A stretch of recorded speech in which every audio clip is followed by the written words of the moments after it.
The amazing thing is, how long does it take to find a 500-year-old missing King of England? And it turns out it's 6,034 minutes.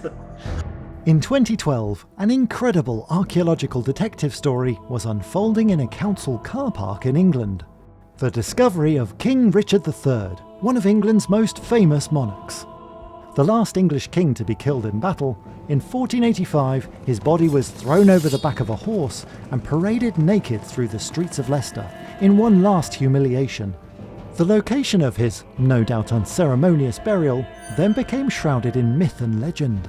For centuries it was considered lost to history, until this photo, in some ways the king's first photographic portrait, helped announce a stunning breakthrough around the globe.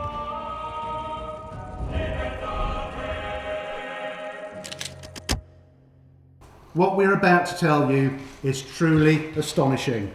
We peer 500 years into medieval times and literally reach into a grave. Just finding the king had huge hurdles. One ancient source suggests that Richard's body was buried in the church of Leicester's Franciscan friary, known as Greyfriars, but that had been demolished almost half a millennium ago, in 1545. Since then, it had been a garden for 300-odd years, gradually becoming more urban and ultimately a council car park. If they could find the friary, would there be any surviving graves? Also, one local legend suggested that Richard's body had been dug up by a Tudor mob and thrown into a nearby river. So you could forgive the archaeologists for not believing they'd actually find anything juicy. The very first day, the 25th of August, we'd just uncovered a leg. Didn't know it was the leg at the time, it was just a leg. This is great news, we're in the right area, we found a grave, it looks like it's going to be a medieval grave. Whatever might still be attached to those legs was still under a few feet of car park, so the focus remained on locating the friary's church, that key area of interest. 1 week later, and the search had paid off. I'd like to welcome you here to the city of Leicester to hear an update on the university's search for Richard III. The articulated skeleton found in the choir of the church is of significant interest to us. But was it Richard? Pieced together from various historical sources, the team had a few key clues to look for. A big one being that Richard reportedly died from a blow or blows to the head. The first thing that gave us any clue at all was when we started to uncover the skull. There was clearly damage to this area of the face. When somebody's covered in mud, you don't really want to admit to yourself that that looks too much like weapon trauma, and I spent the day thinking about what else it might be. And then as soon as we move the cranium, so the top part of the head, you turn it over and there's that massive injury. I think that made it very clear. The skeleton, on initial examination, appears to have suffered significant near-death trauma to the skull. After his death, King Richard III had been vilified since the Tudor period. Shakespeare's iconic brutish version set a long tradition on stage and screen, and the bard borrows one physical feature from contemporary descriptions of the king, a curved spine, or hunched back. It would be another major clue if found on the skeleton. The skeleton found in the choir has spinal abnormalities. We believe that the individual would have had severe scoliosis, which is a different form of spinal curvature, and the skeleton was therefore not a hunchback. I felt that it was more likely not to be Richard III than to be Richard III. But at the point that you then start to uncover that curve, those two things together then made it start to feel very likely. By that time we also now knew the skeleton was in the choir of the church. So everything was falling into place. We'd got what looked to be a male individual, we had obvious injuries, we had a curved spine, and we had a burial location that matched where Richard III was meant to be buried. He literally was the very first archaeological discovery of the project. A historic moment for the university and the city of Leicester. As one of the lead archaeologists on the project, Mathew began making a photographic record of the skeleton. I don't think you ever expect to take a famous photograph. So this was taken on the 5th of September at the end of you actually fully uncovering the skeleton. What you can't see in here is there's a photograph scale and a number 1 because he's officially skeleton 1 for the project. And I was taking various overall shots of the whole skeleton and the whole grave. And I think this one was just a quick snap of him from an oblique angle as I was moving position in taking the official photographs. So I don't think it's even a deliberate choice of angle. In terms of the archaeologists, it was only the two of us. The rest of the archaeology team was either in the other trench, or by this point might have even gone home. You know, once we realised who it probably was, no matter how small the chance of somebody breaking into site overnight and doing something to desecrate the grave, you do not want to take that risk.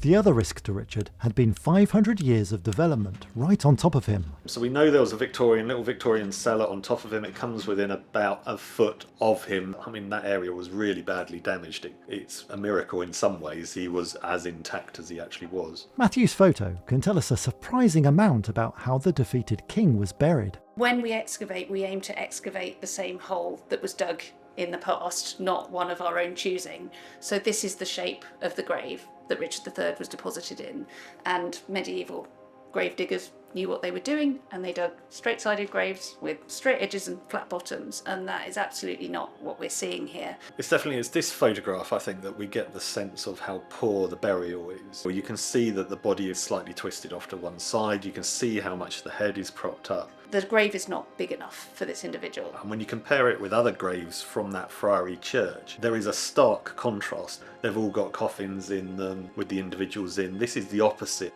And that's why we take these photographs, because they preserve information that is lost at the point that you lift the bones. There's lots of information about the individual here. It looks like it's probably going to be a male individual. They're fully grown. You can already, from this photograph, see that they've lost at least one of their teeth during life. You can see that they've been deposited probably in a shroud or possibly in nothing at all.